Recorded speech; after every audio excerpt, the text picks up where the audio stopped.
موضوع الدرس في فضيلة ليلة القدر وعظمة كتاب الله سورة القدر تفسير ابن كثير. الحمد لله رب العالمين والصلاة والسلام على أشرف الأنبياء وسيد المرسلين سيدنا محمد وعلى آله وأصحابه أجمعين. اللهم صل على سيدنا محمد وعلى آل سيدنا محمد كما صليت على إبراهيم وعلى آل إبراهيم في العالمين إنك حميد مجيد. أعوذ بالله من الشيطان الرجيم. بسم الله الرحمن الرحيم. إنا أنزلناه في ليلة القدر وما أدراك ما ليلة القدر. ليلة القدر خير من 1000 شهر. تنزل الملائكة والروح فيها بإذن ربهم من كل أمر. سلام هي حتى مطلع الفجر. قال المؤلف والمفسر رحمه الله تعالى أدام النفع بعلومه وعلومكم في الدارين آمين إلى أن قال ذکر اثر غریب ونبع عجیب یتعلق بلیلۃ القدر. اب مفسر رحمۃ اللہ علیہ فرماتے ہیں کہ ایک عجیب خبر ہے جو لیلۃ القدر کے بارے میں ہے جس کو میں یہاں ذکر کرنا چاہتا ہوں. رواہ الامام ابو محمد بن ابی حاتم عند تفسیر هذه السورۃ الکریمۃ فقال حدثنا ابی قال حدثنا عبد الله بن ابی زیاد القطوانی قال حدثنا سيار بن حاتم قال حدثنا موسى بن سعيد يعني الراسبي عن هلال بن ابي جبلة عن ابي عبد السلام عن ابيه عن كعب انه قال ان السدرة المنتهى على حد السماء السابعة مما يلي الجنة فهي على حد هواء الدنيا وهواء الآخرة. علوها في الجنة وعروقها وأغصانها من تحت الكرسي. فيها ملائكة لا يعلم عدتهم إلا الله عز وجل يعبدون الله عز وجل على أغصانها في كل موضع إشارة منها ملك ومقام جبريل عليه السلام في وسطها. فينادي الله جبريل أن ينزل في كل ليلة القدر مع الملائكة الذين يسكنون سدرة المنتهى وليس فيهم ملك إلا قد أوتي الرأفة والرحمة للمؤمنين. فينزلون على جبريل في ليلة القدر حين تغرب الشمس فلا تبقى بقعة في ليلة القدر إلا وعليها ملك إما ساجد وإما قائم يدعو للمؤمنين والمؤمنات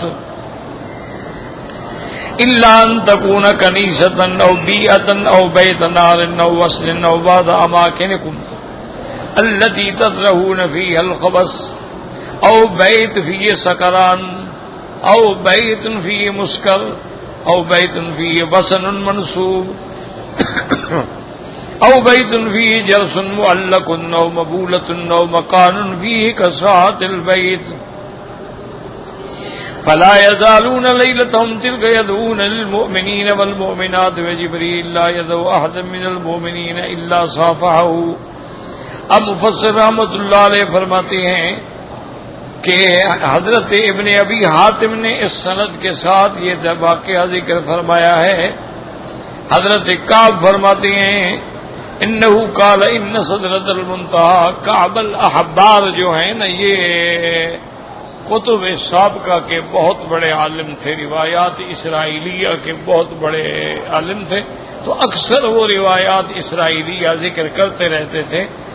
اور روایات اسرائیلیہ جتنی بھی ہیں یعنی ان کے بارے میں جو فیصلہ ہے وہ یہ ہے کہ اگر ہم اس کی لا نصدق ولا نکذب، نہ تو ہم کہیں گے کہ یہ سچ ہے، نہ کہیں گے کہ جھوٹ ہے، کیونکہ اللہ جانتا ہے، ہمارے پاس کوئی ذریعہ ہی نہیں اس کی معلومات کرنے کا۔ تو اس لیے علماء نے پھر یہ کہا کہ جو روایات اسرائیلیہ موافق ہیں ہمارے قرآن کے اور فرمان مصطفیٰ صلی اللہ علیہ وسلم کے، وہ ٹھیک ہے، وہ ہم لے لیں، اور جو مخالف ہیں ان کو ہم چھوڑ دیں۔ جو موافق بھی نہیں ہیں، مخالف بھی نہیں ہیں، ان میں مجرد معلومات ہیں، ایک اضافہ معلومات ہے، جیسے تاریخی روایات ہوتی ہیں، تو ان کو نقل کر دیا جاتا ہے، اور پھر یہ طالب العلم کا کام ہوتا ہے کہ خذ ما صفا ودع ما قدر، جو تمہیں بات صحیح لگتی ہے اس کو لے لو، جو اچھی نہیں لگتی اس کو چھوڑ دو۔ اب یہ فرماتے ہیں کہ حضرت کعب نے بتلایا کہ سدرۃ المنتہا جو ہے یہ ہے آسمان، 7ویں آسمان پر، اور جنت کے قریب میں ہے، مما یلی الجنت، جیسا کہ قرآن پاک میں بھی آتا ہے کہ اندہا جنت المأوا، کہ اس کے قریب ہے وہ جنت جو اللہ نے مومنوں کا مسکن اور مأوا بنایا ہے۔ تو سدرۃ المنتہا جو ہے وہ 7ویں آسمان پہ ہے، اور اس کو منتہا کیوں کہتے ہیں کہ نیچے سے جو اعمال جاتے ہیں یہ بھی وہیں پہنچ جاتے ہیں، اور اوپر سے جو اللہ کی طرف سے عرش سے احکام آتے ہیں وہ بھی وہیں آتے ہیں، تو اس لیے گویا وہ منتہا ہو گئی کہ تمام اعمال کا ٹھکانہ جو ہے وہ سدرۃ المنتہا۔ تو فرماتے ہیں کہ اس کے ساتھ اللہ کی جنت ہے، اور پھر یہ ہے ایسے ہے کہ جیسے یہ ہوا پر ہو، یعنی ہوا دنیا اور ہوا الآخرہ، یعنی دنیا کا بھی کنارہ اور آخرت کا بھی کنارہ، اور اس کی بلندی جو ہے وہ جنت میں ہے، وہ عروقها، اور اس کی رگیں جو ہیں اور شاخیں جو ہیں وہ اللہ کے کرسی کے نیچے سے ہیں، فیہا ملائکۃ، وہاں اللہ کے فرشتے ہیں، لا یعلم عدتهم الا اللہ عز وجل، ان کا عدد کوئی نہیں جانتا کہ کتنے ہیں، اللہ کے سوا کوئی نہیں جانتا، ویسے بھی ملائکہ کتنا ہے کوئی بھی نہیں جانتا، وما یعلم جنود ربک الا هو، اللہ نے قرآن میں فرما دیا کہ میرے محبوب اللہ کے جو لشکر ہیں آسمانوں میں، اللہ کے سوا کوئی نہیں جانتا ہے کہ وہ کتنی ہیں، کیونکہ ملائکۃ السماوات ہیں، حملۃ العرش ہیں، ملائکۃ حول الکرسی ہیں، ملائکۃ المقربین ہیں، ملائکہ سدرۃ المنتہا پہ ہیں، ملائکہ حفظہ ہیں، ملائکۃ الارض ہیں، ملائکۃ المقربین ہیں، اور ان سب سے بڑے جو ہیں پھر 4 ہیں، جبرائیل، میکائیل، اسرافیل اور عزرائیل، یہ 4 جو ہیں ان سب کے گویا سردار ہیں، یوں سمجھ لیں، اور پھر ان 4 میں سے جو سب سے بڑا ہے وہ حضرت جبریل علیہ السلام، حضرت جبریل علیہ السلام پھر ان تینوں کا بھی سردار ہے۔ تو ملائکہ میں بھی اللہ کی شان ہے، اللہ کی حکمت ہے کہ اللہ تبارک و تعالی نے 4 ملائکہ کو چن لیا، حالانکہ ملائکہ کتنی ہے اللہ عالم،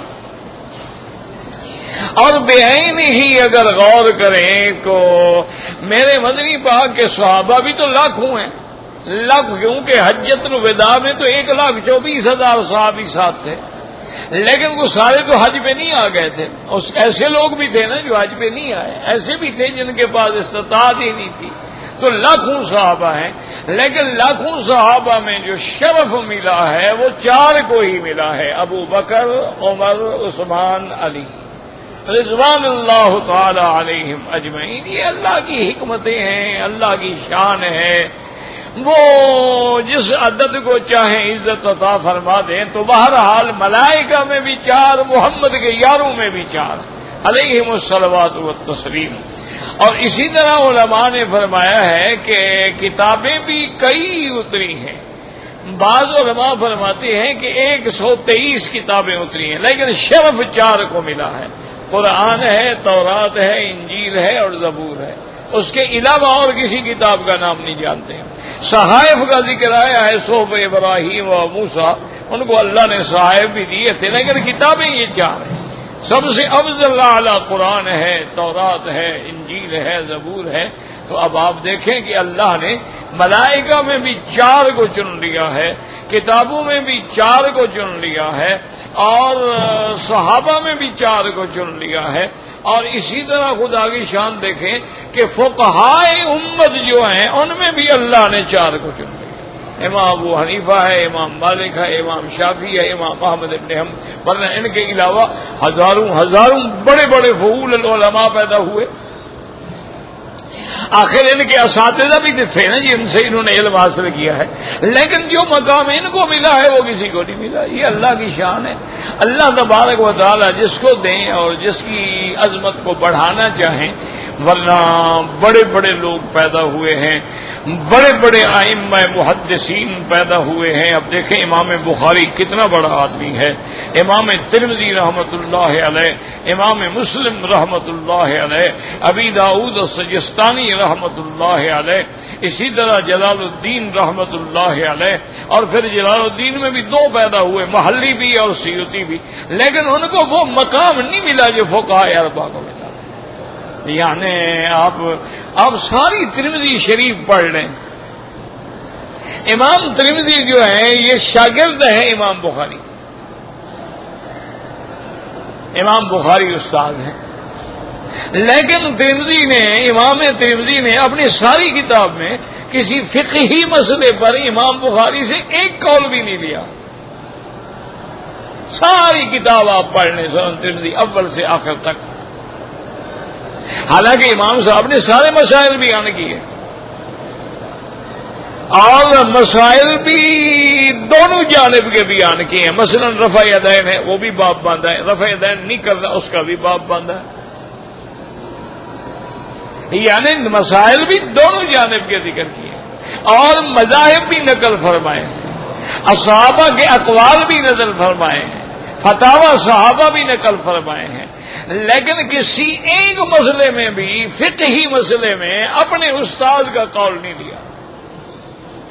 اگر ان کی کتاب میں ملے گا تو یعنی جب راوی پر بحث ہو تو پھر امام ترمذی بھی اپنے استاد سے لیتے ہیں کہ قال محمد، یعنی ابو محمد بن اسماعیل البخاری رحمۃ اللہ، کہ بھی یہ راوی ثقہ ہے، یہ راوی جو ہے ضعیف ہے، یہ راوی جو ہے منکر ہے.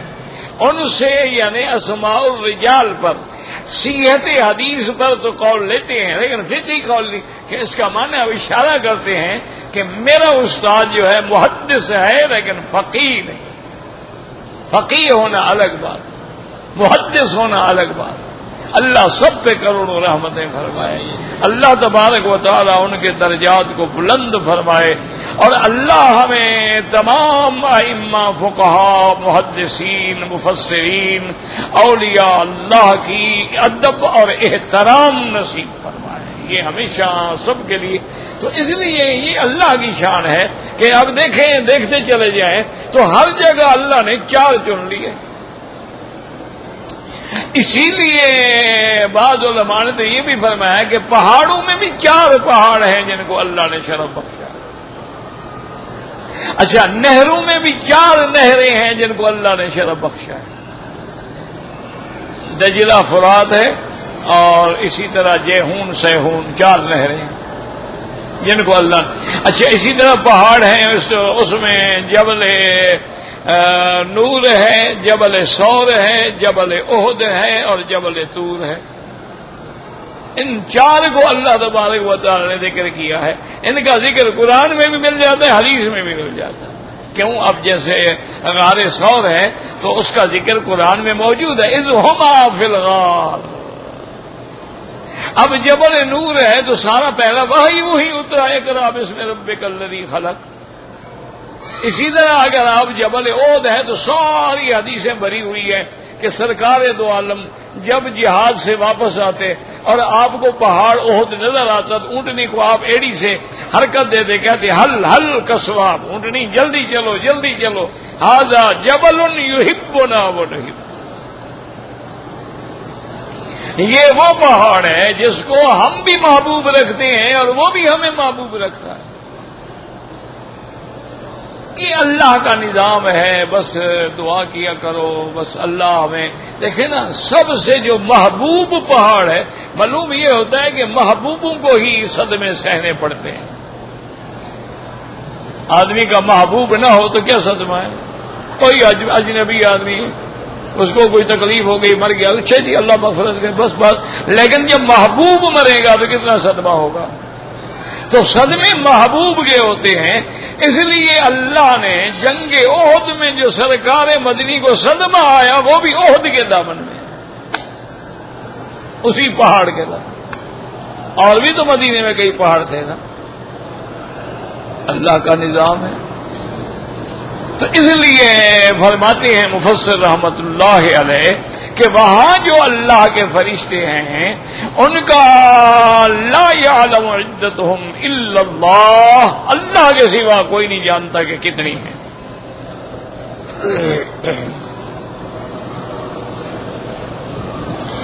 فرماتے ہیں یعبدون اللہ عز وجل علی اغصانها، وہ اس درخت کا سدرہ کا درخت جو ہے اس کی شاخوں پر بھی اللہ کے فرشتے بیٹھے ہیں. ایک بال کے برابر بھی کوئی جگہ خالی نہیں مگر کوئی نہ کوئی اللہ کا فرشتہ بیٹھا ہے. ومقام جبریل علیہ السلام فی وسطها، اور جبریل ان سب کے درمیان میں ہے، سب سے افضل ہے. فَيُنَادِ اللَّهُ جِبْرِيلَ أَن يَنزِلَ فِي كُلِّ لَيْلَةٍ الْقَدْرِ مَعَ الْمَلَائِكَةِ الَّذِينَ يَسْكُنُونَ سِدْرَةَ الْمُنتَهَىٰ. اب اللہ حکم دیتی ہے جبریل علیہ السلام کو کہ لیلۃ القدر میں زمین پہ اترو اور جو تمہارے ساتھ ملائکہ ہیں سب کو لے کے جاؤ. اور خدا کی شان ہے وَلَيْسَ فِيهِم مَلَكٌ إِلَّا قَدْ أَعْطَى الرَّحْمَةَ وَالرَّحْمَةَ لِلْمُؤْمِنِينَ. اللہ کی شان ہے وہ جبریل کے ساتھ جو فرشتے اترتے ہیں، ہر فرشتے کے دل میں اللہ نے ایمان والوں کے لیے محبت رکھی ہے، رحمت رکھی ہے، رافت رکھی ہے. فَيَنزِلُونَ عَلَىٰ جِبْرِيلَ فِي لَيْلَةِ الْقَدْرِ حِينَ تَغْرُبُ الشَّمْسُ. جب سورج ڈوبتا ہے تو وہ جبریل کی خدمت میں آتے ہیں. فلا تبقى بكاة في ليلة القدر إلا عليها ملك إما ساجدا وإما قائم يدعو للمؤمنين والمؤمنات. اب مفسر رحمۃ اللہ علیہ فرماتی ہیں کہ لیلۃ القدر کی رات میں کوئی ٹکڑا زمین کا خالی نہیں رہتا مگر اللہ کا فرشتہ اس پہ یا تو سجدے میں ہوتا ہے یا کھڑا ہوتا ہے، عبادت کر رہا ہوتا ہے. اور یدعو للمؤمنین والمؤمنات، ایمان والے مرد ایمان والی عورتوں کے لیے وہ فرشتے دعا کر رہے ہوتے ہیں. اللہ تبارک و تعالی نے فرشتوں کا ایک وظیفہ یہ بھی رکھا ہے کہ ایمان والوں کے لیے دعا کریں. یستغفرون للمؤمنین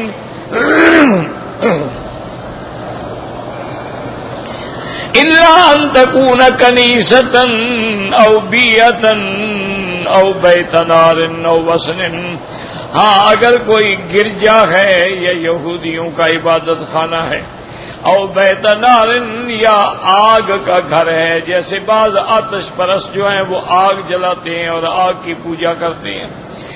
او وثن یا ایسا گھر ہے جس کے اندر کوئی بت ہے، یا او بعض اماکنکم یا تمہارے گھروں کے اندر یا گھروں کے باہر ایسے مکانات ہیں جہاں تم گندگی پھینکتے ہو، وہاں فرشتہ نہیں ہوتا. اور نہ فرشتہ کسی گرجے میں داخل ہوتا ہے، نہ کسی دیا میں داخل ہوتا ہے، نہ کسی بت خانے میں داخل ہوتا ہے. او بیت فی سکران یا کوئی ایسا گھر ہے جس میں نشائی رہتے ہیں، شرابی رہتے ہیں، نشہ کرنے والے، وہاں بھی فرشتے داخل نہیں ہوتے ہیں. یا ایسا گھر ہے جس کے اندر نشہ رکھا گیا ہو، جہاں نشے کا اسٹاک رکھا گیا وہاں بھی فرشتے داخل نہیں ہوتے. یا ایسا گھر ہے جس کے اندر بت رکھا ہوا ہے وہاں بھی نہیں جاتے. یا ایسا گھر ہے جس کے اندر گھنٹیاں لٹکائی جاتی ہیں، جیسے ہندو گھنٹیاں بجاتے ہیں نا، گھنٹال بج جاتے ہیں، تو وہاں بھی داخل نہیں ہوتے ہیں. اور اسی طرح ایسا مکان ہے کساحت البیت جو گھر کا گندا حصہ ہے، خراب حصہ ہے. فلا یزالون لیلتهم تلک یدعون للمؤمنین والمؤمنات. پوری رات وہ ایمان والوں کے لیے دعائے مغفرت کرتے ہیں. لا يدع احد من المؤمنین صافه. اور کہتے ہیں کہ جبریل علیہ السلام جو ہے اس رات ہر مومن کو مصافحہ بھی فرماتے ہیں. وعلامۃ ذلک من اکشار جلدہ ورق قلبہ ودمعت عیناہ وان ذلک من مصافحات جبرائیل. اب مفسر فرماتے ہیں کہ جبریل کے مصافحے کا یہ اثر ہوتا ہے اگر بندے کے بال کھڑے ہو جائیں، دل میں رقت پیدا ہو جائے، آنکھوں سے آنسو بہ رہے ہوں اور بدن کانپ رہا ہو تو سمجھو جبریل نے مصافحہ کیا ہے، اس کے مصافحے کی برکت ہوتی ہے. تو اسی لیے حکم ہے نا کہ اللہ والوں کی صحبت اختیار کرو، ان کی صحبت میں جو برکات ثمرات نصیب ہوتے ہیں وہ آدمی کو اکیلے نہیں نصیب ہوتے۔ اور پھر یہ ہے کہ اللہ والوں کی صحبت ایسے تم نہ بھی چاہو تو فائدہ ہوتا رہے گا۔ اب دیکھیں نا، روشنی ہے، تم نہ چاہو روشنی تو ہوتی رہے گی، تو ان کے نور ایمان کا جو اثر ہوتا ہے وہ دوسرے پہ آتا ہے۔ اللہ نے ان کے دلوں میں جو نور ایمان رکھا ہوتا ہے تو اس نور کے اثرات، اس ذکر کے اثرات، ان کی عبادت کے اثرات، ان کی دعاؤں کی برکات سے سارے مستفید ہوتے رہتے ہیں۔ اس لیے ہمیشہ آدمی کو اللہ نے بھی یہی حکم دیا نا، فادخلی فی عبادی، میرے بندوں میں داخل ہو جاؤ، اس کے بعد جنت میں جاؤ۔ فادخلی فی عبادی وادخلی جنت۔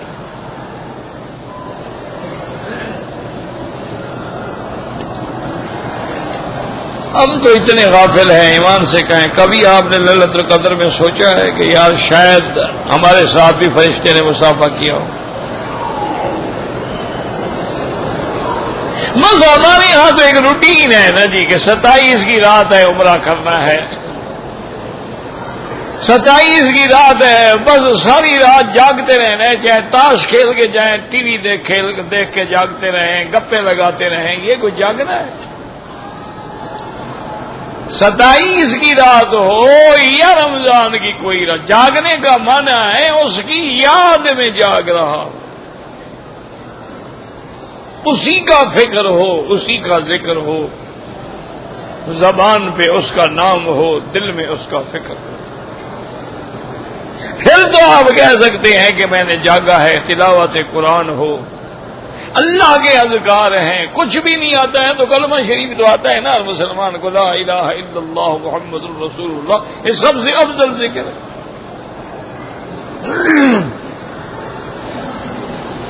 اور اسی طرح جتنا گناہگار مسلمان جاہل بھی ہو، درود شریف تو آتا ہے، اللہم صلی علی محمد وعلی آل محمد وبارک وسلم، جتنا کیا گزرا اس کو اللہ اللہ تو آتا ہے، سبحان اللہ تو آتا ہے۔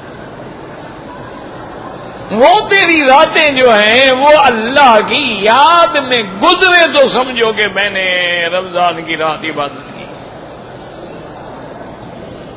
وذكر كعب أن من قال بالذكر لا إله إلا الله 3 مرات غفر الله له بواحدة وجاءه من النار بواحدة وأدخله الجنة بواحدة۔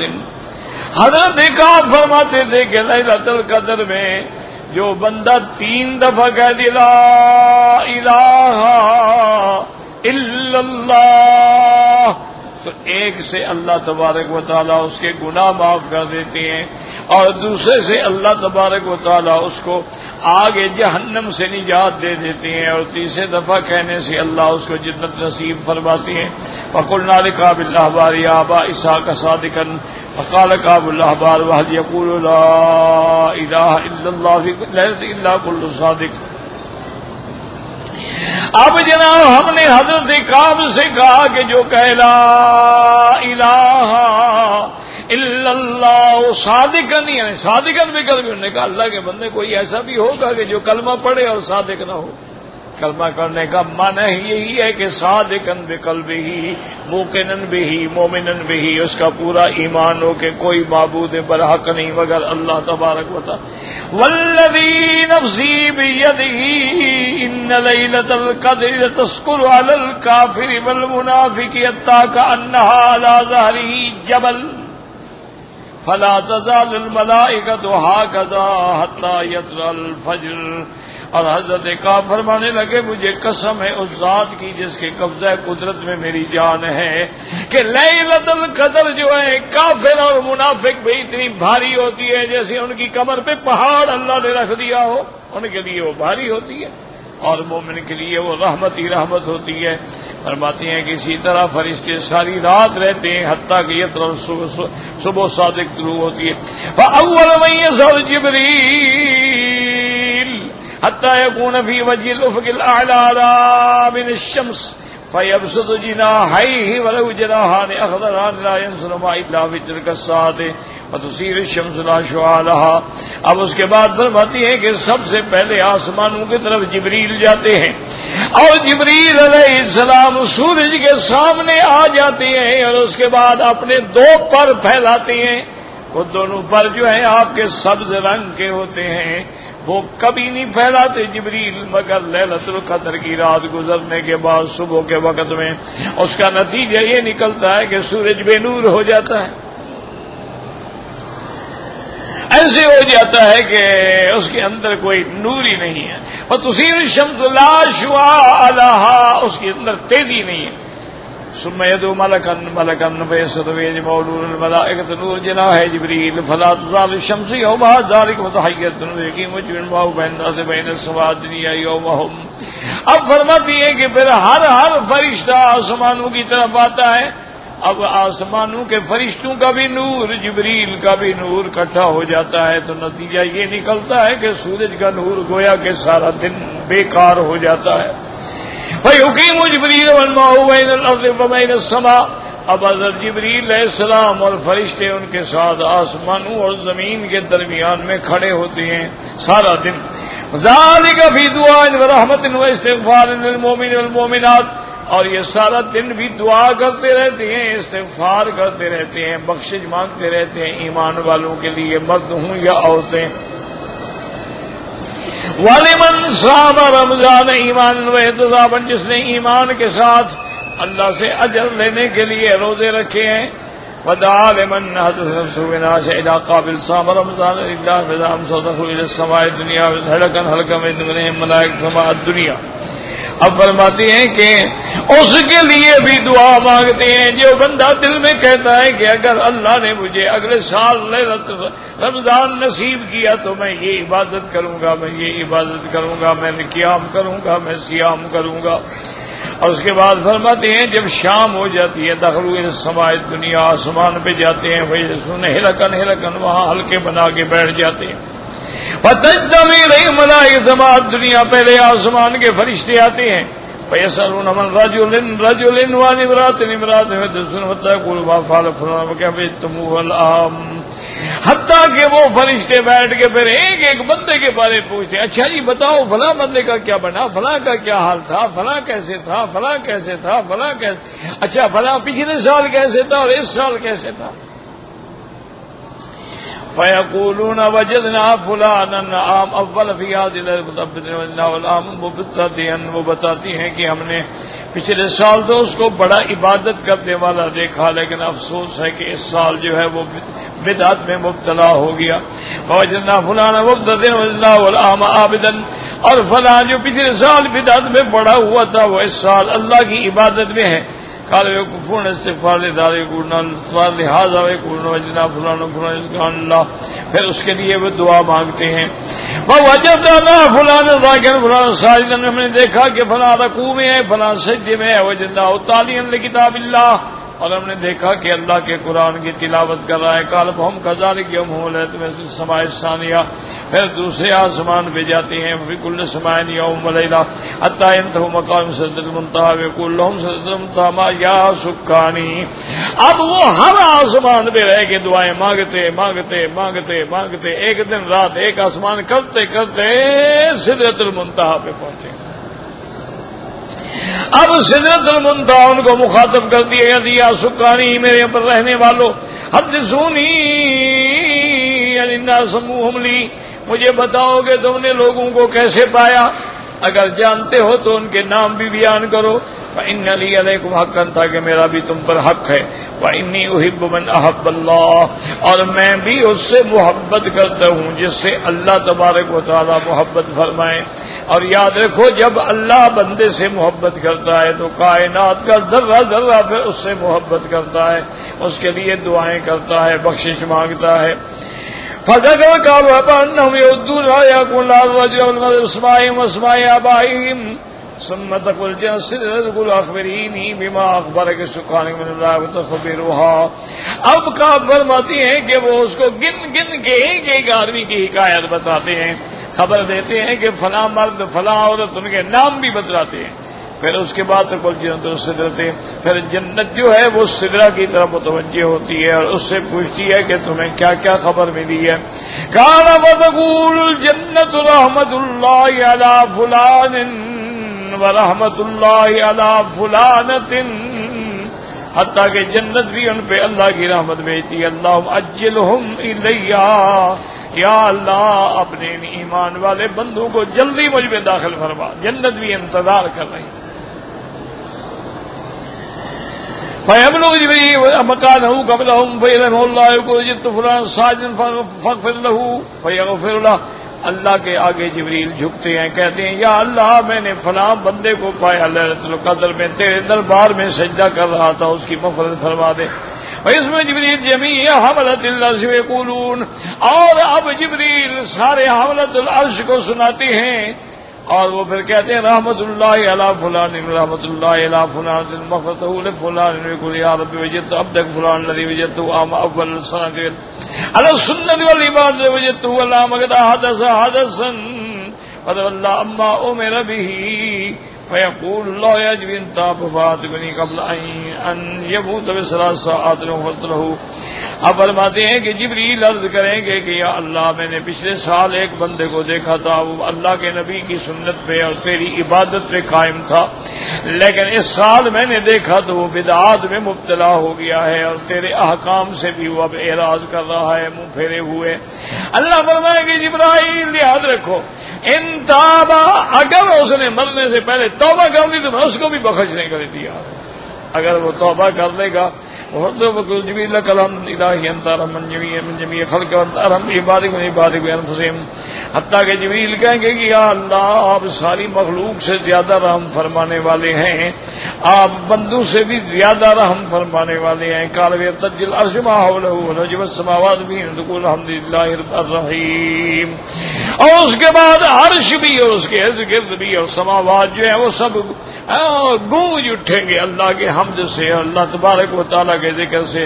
قال لك من صام رمضان اذا افطر رمضان لا يصل الله دخل الجنة بغير مسد ولا حساب.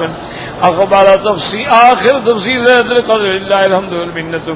اور اسی طرح حضرت آپ نے فرمایا کہ من صام رمضان، جو آدمی رمضان میں روزہ رکھتا ہے اور اس کے بعد اپنے دل سے اپنے جی سے باتیں کرتا ہے کہ جب میں افطار کروں گا انشاءاللہ اس کے بعد بھی کبھی اللہ کی نافرمانی نہیں کروں گا،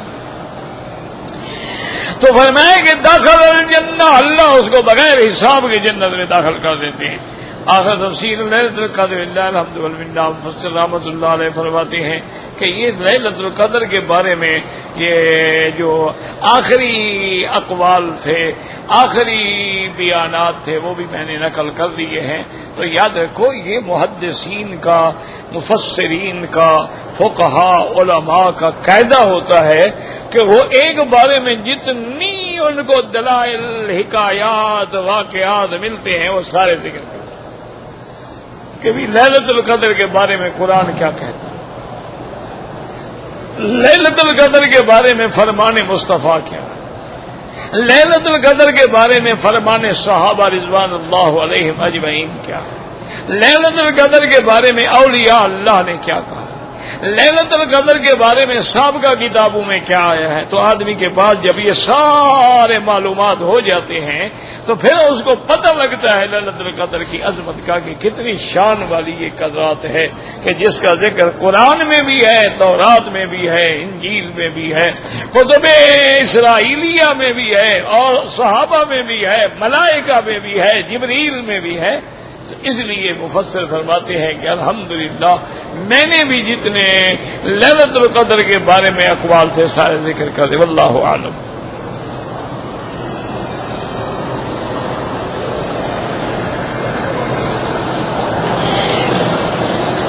زمخشری اسی طرح پڑھتے ہیں، زمخشری، علامہ زمخشری یہ بہت بڑے عالم تھے، بہت بڑا علم تفسیر رکھتے تھے، لیکن افسوس یہ ہے کہ معتزلی، یہ اللہ کی شان ہے. حالانکہ بہت بڑا آدمی ہے زمخشری، لیکن اللہ کی شان اعتزال میں آ گیا، پٹری سے ہٹ گیا۔ اس لیے دعا کیا کرو کہ اللہم ثبتنا علی الایمان۔ اسی لیے ہم ہر نماز میں پڑھتے ہیں اہدنا الصراط المستقیم۔ کیا مانا؟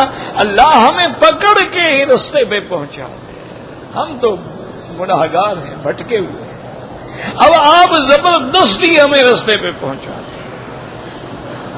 اور بعض علماء نے فرمایا اس کا معنی ہوتا ہے کہ ثبتنا علی الہدایت، کہ اللہ آپ نے ہمیں ہدایت تو دی ہے، ہم نماز پڑھ رہے ہیں، تیری عبادت کر رہے ہیں، لیکن اسی پہ ہمیں قائم رکھ، اسی پہ ہم جم جائیں۔ ان الذین قالوا ربنا اللہ ثم استقاموا۔ اسی طرح حضور پاک نے ایک صحابی کو فرمایا تھا قل آمنت باللہ واستقم، اسی پہ جم جاؤ، اصل بات ہے جم جانا۔ اور یہ بھی مسئلہ سمجھ لو کہ میرے مدنی پاک کو آپ نے فرمایا کہ وہ عمل اللہ کو بہت پیارا ہے ما دیم علیہ، کہ تھوڑا ہو لیکن ہمیشہ ہو۔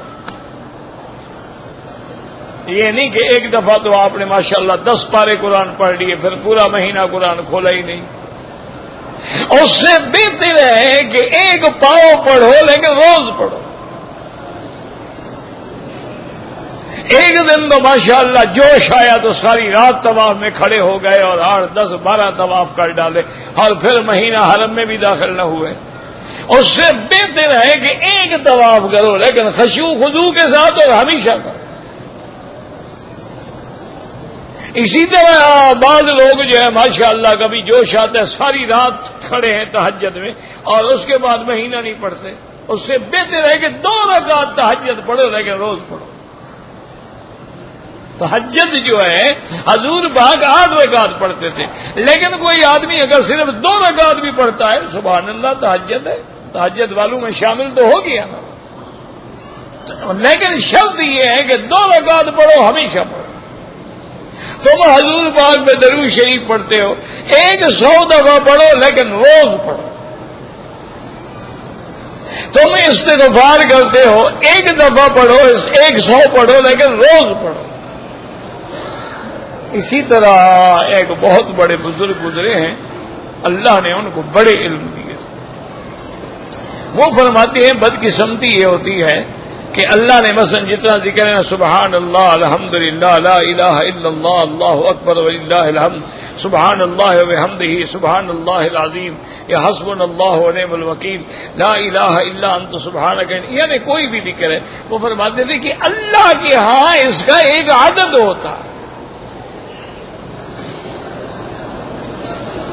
اور جب بندہ اس عدد پہ پہنچتا ہے تو اب اس کے برکات و ثمرات شروع ہو جاتے ہیں۔ انہوں نے کہا اس کو دنیاوی مثال سے سمجھ لو۔ اب دیکھو نا کہ کوئی آدمی پہلوان ہے، وہ کہتا ہے ابھی 100 بیٹھک روز کی لگانی ہے، اب وہ 100 بیٹھک لگاتا ہے 2 دن نہیں لگاتا ہے تو وہ بدن اور اکڑ جائے گا، برباد ہو جائے گا۔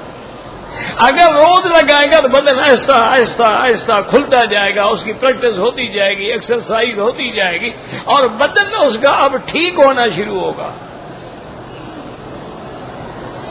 جیسے آپ واک کرتے ہیں، پیدل چلیں تو اب یہ تھوڑا ہے کہ 8 دن کے بعد تمہیں آپ واک کرتے رہے روزانہ 1 کلومیٹر 2 کلومیٹر 3، اب 10 مہینے بعد 2 مہینے بعد 3 مہینے بعد اس کے اثرات مرتب ہونا شروع ہو جائیں گے تمہارے اوپر، صحت ٹھیک ہو جائے گی، بدن میں چستی آنی شروع ہو جائے گی، اعضاء کے اندر قوت آنی شروع ہو جائے گی، برداشت زیادہ ہو جائے گی، بلڈ پریشر لیول پہ آ جائے گا، شوگر ڈاؤن ہو جائے گی، ٹھیک ہونا شروع۔ لیکن 4 دن کے بعد چھوڑ دیں تو پھر انہوں نے کہا جب دنیا کی باتوں کو چھوڑ دو تو نقصان ہوتا ہے، اللہ کے ذکر کو چھوڑ دو تو پھر کیسے پیدا ہو سکتا ہے؟ اس لیے وہ تھوڑا کرو روز کرو۔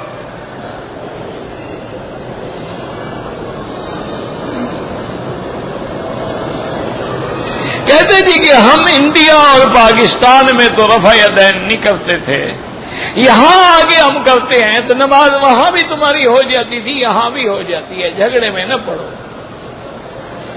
تم جھگڑوں میں نہ پڑو، ورنہ جو کروڑوں بندے نہیں کرتے ان کی نماز نہیں ہوتی۔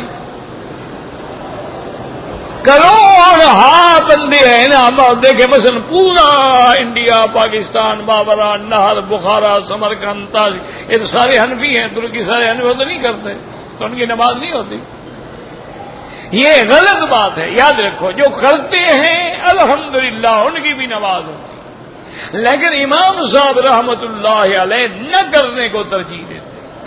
امام ابو حنیفہ رحمت اللہ علیہ رفع دین نہ کرنے کو، لیکن جو کرتے ہیں ان پر کبھی اعتراض نہیں کیا، کبھی ان کو برا نہیں سمجھا، کبھی ان کو برا نہیں کہا.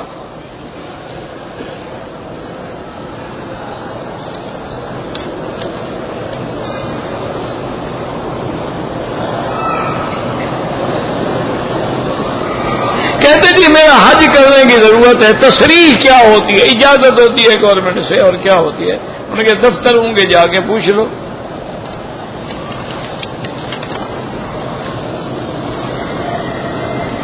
حضور پاک ہجرت کے لیے تقریباً سوموار کا دن تھا. حدیث کی تو ہزاروں کتابیں ہیں، لیکن معروف جو ہیں وہ 6 کتابیں ہیں جن کو سیاستہ کہا جاتا ہے، الکتب الست کہا جاتا ہے، ورنہ تو سینکڑوں کتابیں ہیں حدیث کی. حارث ابن عبداللہ سے کتنی حدیثیں روایت ہیں اللہ عالم، کسی انٹرنیٹ میں دیکھ لو. سب سے پہلے قرآن پاک کو مشورہ دینے والے حضرت عمر ہیں اور جمع کرنے والے زید بن ثابت ہیں.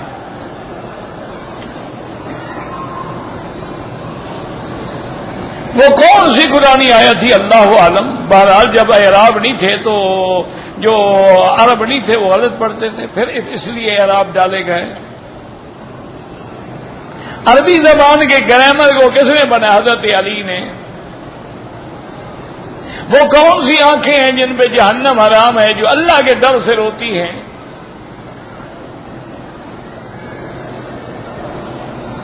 حضرت ابو دردہ نے. ابو دردہ لکھنا بھی نہیں آتا، اور تم نے پتہ نہیں کسی، یہ کوئی سوال جواب تو نہیں جیسے تمہیں پیسے ملنے ہیں. نام بھی لکھنا نہیں آتا. اللہ عالم جی انہوں نے کیسے کہا. حجاج ابن یوسف نے زیر ڈبل ڈالے تھے.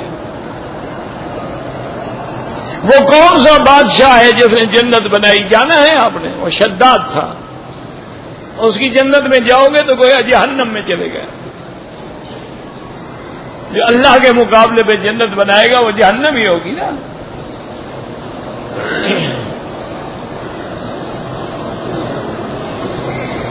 گناہوں سے بچنے کا کیا طریقہ ہے؟ اللہ والوں کی صحبت اختیار، اور کوئی حل نہیں ہے اس دور میں. کوئی حل نہیں،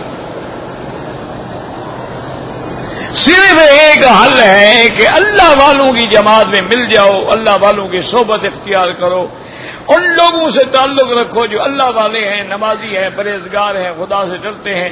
فلمیں شلمیں دیکھنی سب کچھ بند کر دو، توبہ کرو، گناہ کبیرہ سے بچو. یہ فلم دیکھنا گناہ کبیرہ نہیں، لیکن یہ کبیرے کے بھی باپ سے بڑے گناہ کروا دیتی ہے. یہ تو آگ لگانے کا ذریعہ ہے نا. حضور پاک نے فرمایا تھا عائشہ کہ وہ محقرات الذنوب، کہ عائشہ گناہوں کو چھوٹا نہ سمجھا کرو، آگ ہمیشہ چھوٹی لکڑیوں سے جلائی جاتی ہے. یہ میرا بھائی اللہ والوں کی صحبت اختیار کر لو، انشاءاللہ اصلاح ہو جائے.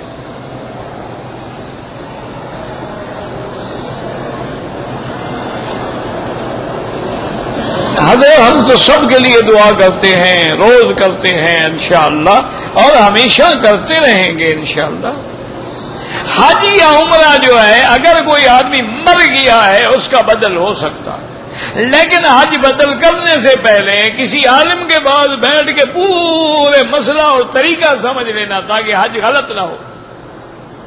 اور افضل طریقہ یہ ہے کہ کوئی چھوٹی موٹی حج کے مسئلے کی کتاب لے لو، اس میں حج بدل والا باب جو ہے اس کو 1 دفعہ 2 دفعہ 3 دفعہ 4 دفعہ 5 دفعہ پڑھو، اور جہاں سمجھ نہ آئے پنسل سے نشان لگا لو، عالم کے پاس جا کے سمجھ لو، تمہارا حج بالکل ٹھیک ہو جائے گا.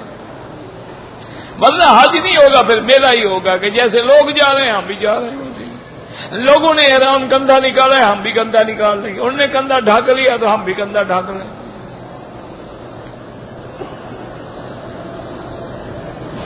اگر شوال میں ذی القعدہ میں ذی الحجہ کی 7 تاریخ تک مکے والا کوئی عمرہ کر لے تو حج لازم ہو جائے گا؟ بالکل نہیں ہوگا. حج زندگی میں ایک دفعہ ہوتا ہے، یاد رکھو.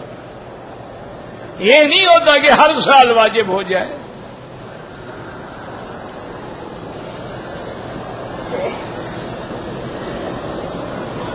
اگر ایک حاجی حج کرنا نہیں چاہتا لیکن اس نے قربانی دینی ہے، وہ جو قربانی ہر سال ہم دیتے ہیں اضحیہ، صاحب نصاب لوگ جو ہیں اب اپنے ملک میں بھی تو قربانی دیتے ہیں نا، وہ حج تو نہیں ہوتا.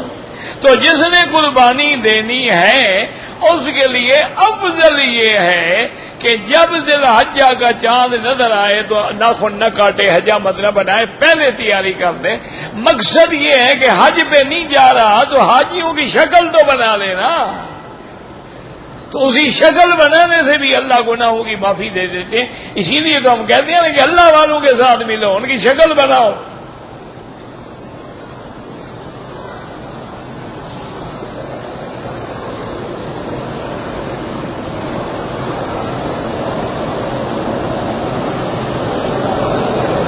کہتے جی کہ میری بیوی فوت ہو گئی تھی، میں نے ارادہ کیا تھا کہ اس کے لیے حج بدل کروں گا، نہیں کر سکا، والد فوت ہو گئے. تو اب والد کا حق مقدم ہے، پہلے والد کا کر لو، پھر اللہ توفیق دے گا بیوی کا بھی کر دے گا.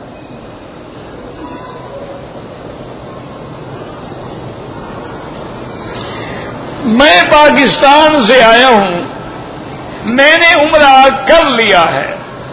اب اگر میں مزید عمرے کرنا چاہوں تو مسجد عائشہ سے احرام باندھیں یا جعرانہ سے احرام باندھیں، یا اللہ توفیق دے تو مدینہ منورہ جا کے واپسی پہ احرام باندھیں.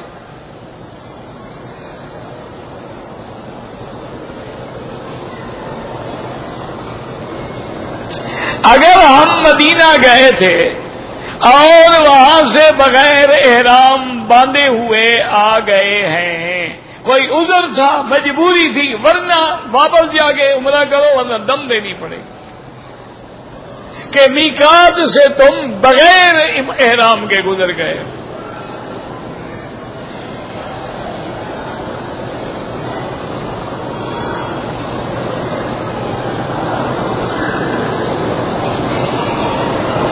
کہتے جی کہ میں نے 22 روزے رکھے تھے انڈیا میں، باقی میں نے یہاں رکھے. یہاں کی عید سے میرا روزہ چھوٹ گیا، بالکل پورا کرنا ہوگا.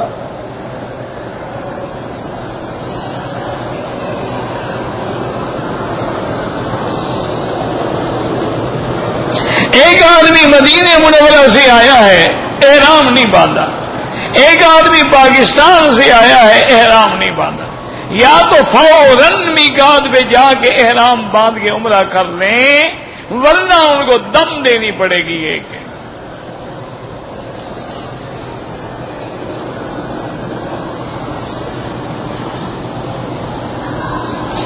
میں یہاں پر ڈپٹی کے لیے آیا تھا، میرا حج عمرے کی نیت نہیں تھی، اس لیے بغیر احرام گیا. دم سے تو بچ جاؤ گے لیکن عمرے سے تو محروم ہو گئے نا.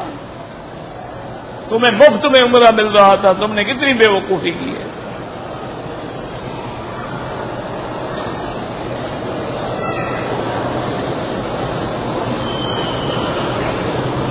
کہتے جی کہ اگر یہاں 27 میں لیلۃ القدر ہے تو وہاں جو رات ہوگی پاکستان میں اسی کے مطابق وہاں لیلۃ القدر ہوگی. وہاں 26 ہوگی، 26 میں ہوگی.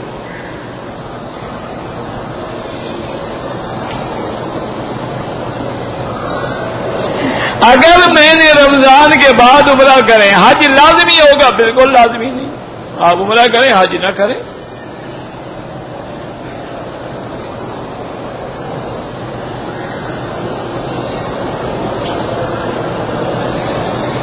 کہتے جی کہ قرآن پاک کے لیے بامحاورہ ترجمہ اور تفسیر میری نظروں میں اردو زبان میں جو گزری ہے وہ معارف القرآن ہے. آسان بھی ہے، اس میں سلیس ترجمہ بھی ہے اور آسان تفسیر بھی ہے. وہ لکھی بھی اسی لیے تھی حضرت مفتی شفیع صاحب رحمۃ اللہ علیہ نے کہ عام لوگ جو ہے وہ فائدہ اٹھا سکے. ورنہ تفسیریں تو عالم کا کام ہے نا پڑھنا. وہ آمد الناس کے لیے حضرت نے لکھی تھی، تو وہ بڑی آسان بھی ہے، اور وہ بہت بڑے مستند عالم تھے، ذمہ دار عالم تھے، اس لیے الحمدللہ اس میں کوئی ایسی غلطیاں بھی نہیں ہیں۔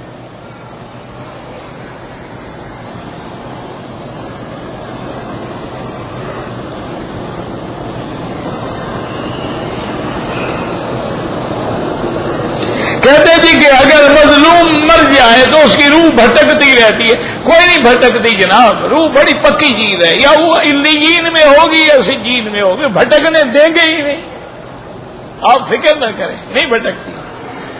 یہ سمجھتے ہیں دنیا میں بھٹکتی رہتی ہے، آتی ہے میرے پاس، وہ میرا بدلہ کیوں نہیں لیا، روح بھٹکتی رہتی ہے، یہ سارے تخیلات ہیں۔ روح مومن کی ہے تو علیین میں ہے، کافر کی ہے تو سجین میں ہے۔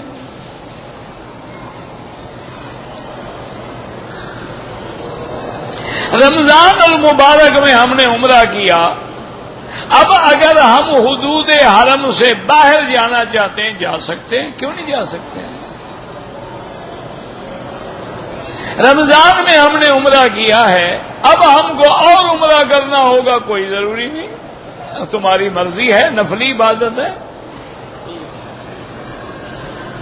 حدود حرم کے اندر جو لوگ رہتے ہیں، حدود حرم ہو یا میقات کے اندر ہوں، کیا مانا؟ میقات ہے مدینہ، ہم اندر رہتے ہیں، تو میقات ہے یلملم، ہم جدے میں رہتے ہیں، بحرہ میں رہتے ہیں، جموم میں رہتے ہیں، وادی میں رہتے ہیں، عرفات میں رہتے ہیں، مینا میں رہتے ہیں، تو ہم گویا سارے حدود کے اندر ہیں، میقات کے اندر، ان کا حج افراد ہوتا ہے۔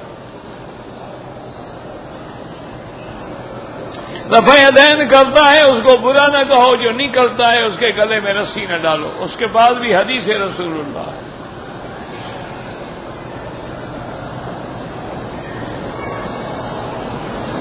ہم نے پہلے حج نہیں کیا، اب کون سا حج کریں؟ جس کی اللہ توفیق دے۔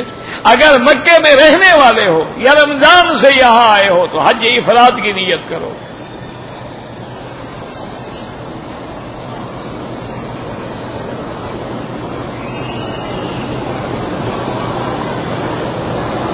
کہتے تھے کہ عشاء کی نماز میں پاکستان اور انڈیا میں ہم 3 رکعت پڑھتے تھے، عشاء 3 رکعت، کیا مطلب؟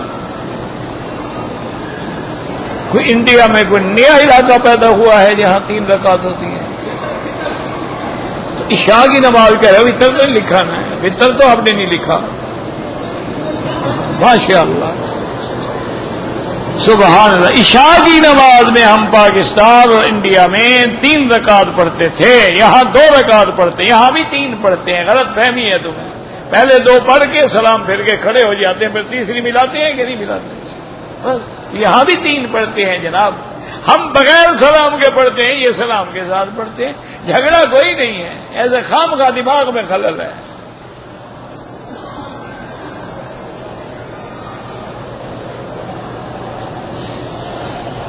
اگر نماز جنازہ جوتے پہنے ہوئے پڑھ لے، جوتے پہن کے تو ہر نماز ہو جاتی ہے، لیکن جوتا پاک ہو،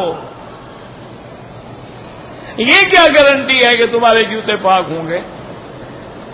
اصل بات ہے جوتا پاک ہونا چاہیے۔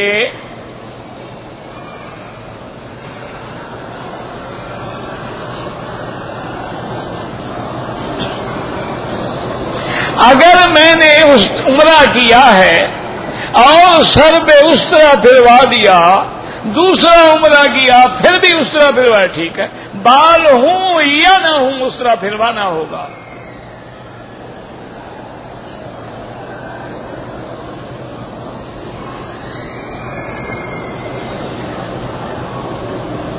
کہتے ہیں کہ پاکستان میں ایک بزرگ ہیں جو استخارہ کرتے ہیں، استخارہ کر کے وہ مستقبل کے بارے میں بتا دیتے ہیں، کسی چیز کا سایہ ہو یا کوئی اثرات ہوں تو بتاتے ہیں، بہرحال اللہ عالم، اللہ نے کوئی علم ان کو دیا ہوگا۔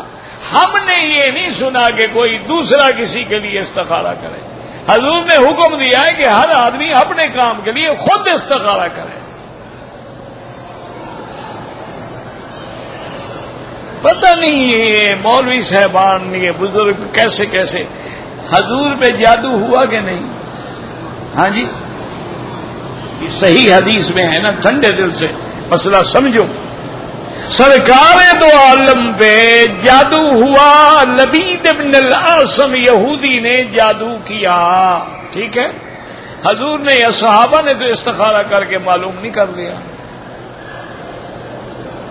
نہ اللہ کے نبی نے استخارہ کیا نہ صحابہ نے کہ جی آپ پر جادو ہے. وہ تو حضور فرماتے ہیں میں سویا ہوا تھا کہ اللہ نے 2 فرشتے بھیجے، ایک میرے سرانے کی طرف کھڑا ہوا اور ایک میرے پیروں کی طرف کھڑا ہوا. اس نے پوچھا ماں بھی ہاتھ ان کو کیا تکلیف ہے؟ اس نے کہا مطبوب اور ان پہ جادو ہے. اس نے کہا کس نے کیا ہے؟ اس نے کہا لبید بن العاصم نے کیا. اس نے کہا کس چیز پہ جادو کیا گیا؟ اس نے کہا فی مشتن و مشاطۃ، آپ کے بال ہیں کنگھی میں، اس میں سوئیاں لگائی گئی ہیں. اس نے کہا وہ کس جگہ ہے؟ اس نے کہا فلاں جگہ کنویں میں دفن ہے. تو اللہ نے جبریل بھیج کے تو حضور کو بتایا ہے، لیکن نہ حضور نے استخارہ کیا نہ صحابہ نے استخارہ کیا. یہ آپ کے مولوی کو بڑے پہنچے ہوئے لوگ ہیں، استخارہ کرتے ہیں، ان کو مستقبل کا پتہ لگ جاتا ہے.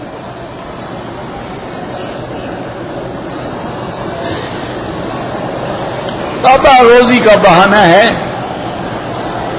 اس سے سب سے کام جو آسان ہے نا اس وقت دنیا میں وہ یہی ہے کہ بس داڑھی بڑھا لو اور سبز کپڑے ماشاءاللہ پہن لو، ٹوپی بھی سبز، کرتے بھی سبز، سلوار بھی سبز، ہر چیز سبز، اور اس کے بعد بس خاموش ہو کے بیٹھ جاؤ. 1-2 خلیفے رکھ لو کمیشن پہ کہ جو ملے گا 4تھا حصہ تمہارا، 3 حصے میرے. اور جو آئے وہ کہ جی حضرت مصروف ہیں 3 دن کسی سے بات نہیں کرتے، 4تھے دن آئیے گا.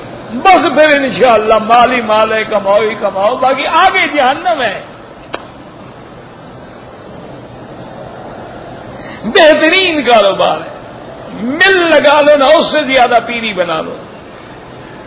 اس پر ٹیکس دینی پڑے گی، کام کرنا پڑے گا. یہ تو بغیر محنت کے سب کچھ ملتا ہے، اور کسی کا باپ ٹیکس نہیں لگا سکتا. جو ٹیکس لگائے حضرت ہاتھ اٹھائیں گے تب نسل برباد ہو جائے گی. وہ کہتا ہے بابا میں نہیں ٹیکس لگاتا، جاؤ مزے کرو، کھاؤ پیو.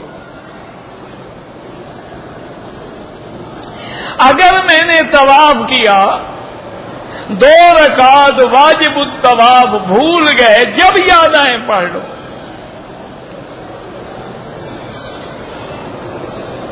الہدا جو ہے وہاں سے عمرہ دیکھ لو، وہاں میقات ہے، باقاعدہ بورڈ لگے ہوئے ہیں. اگر میقات کے اس طرف جاؤ تو پھر احرام ضروری ہے، نہ جاؤ تو ضروری نہیں ہے.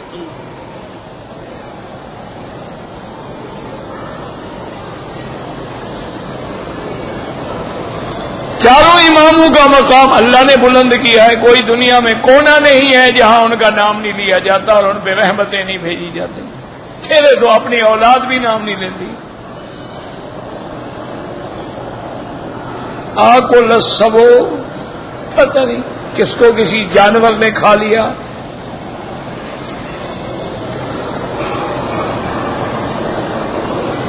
غرارہ احرام زیب تن کر کے، غرارہ احرام کیا ہوتا ہے؟ یعنی جو سلا ہوا ہوتا ہے وہ حرام ہے، دم پڑ گئی.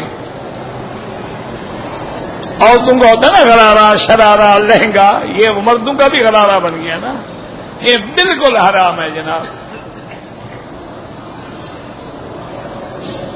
کوئی حاملہ عورت اپنے بچے کو جو پیٹ میں ہے اس کی بھی نیت کر لے، کوئی فائدہ نہیں. باہر تو آنے دو، صبر کرو، اللہ اس کو حج نصیب کر لے گا. اگر کوئی مر جائے تو اس کو قرآن پڑھ کے بخشے، بالکل بخشو، روز بخشو، خود پڑھو اور بخشو، کرائے پر نہ پڑھواؤ.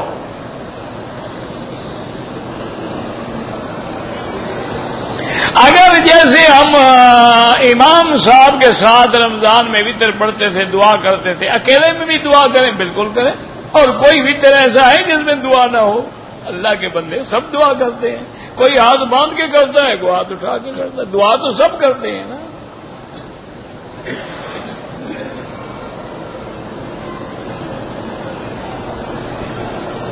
مکے میں رہتے ہیں تو ابھی عمرہ نہ کریں، کسی کے لیے بھی نہ کریں. مکے کا آدمی حج کے دنوں میں مدینے سے واپس آئے لازم عمرہ کرے. مقام ابراہیم کس جگہ کو کہتے ہیں وہاں جا کے دیکھ لیں. طواف کے بعد باقاعدہ بنا ہوا ہے نشان.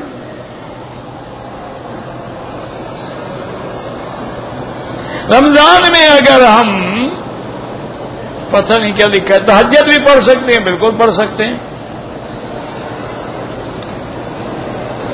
شوال کے مہینے میں اگر کوئی عمرہ کرتا ہے تو اس پر حج واجب ہو جائے گا؟ بالکل نہیں ہوگا. حج زندگی میں ایک دفعہ فرض ہوتا ہے. ربنا تقبل منا انك انت السميع العليم تب علينا انك انت التواب الرحيم اللهم اجعل لنا وللمسلمين من كل هم فرجا ومن كل ضيق مخرجا ومن كل بلاء عافيا. یا اللہ عالم اسلام پہ رحم فرما. یا اللہ مسلمانوں پہ رحم فرما. یا اللہ بلاد اسلامیہ پہ رحم فرما. یا اللہ اقلیت مسلمہ پہ رحم فرما. یا اللہ اپنے بندوں پہ رحم فرما. یا اللہ ہم گناہ گاروں پہ رحم فرما. یا اللہ ہمیں اس گھر کے برکات و ثمرات نصیب فرما. یا اللہ ہمیں مانگنا بھی نہیں آتا بغیر مانگے عطا فرما. یا اللہ بیماروں کو شفا عطا فرما.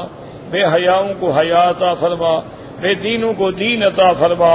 بے اولادوں کو اولاد عطا فرما. جن کی بچیاں ہیں ان کے رشتے آسان فرما. بے روزگاروں کو روزگار عطا فرما.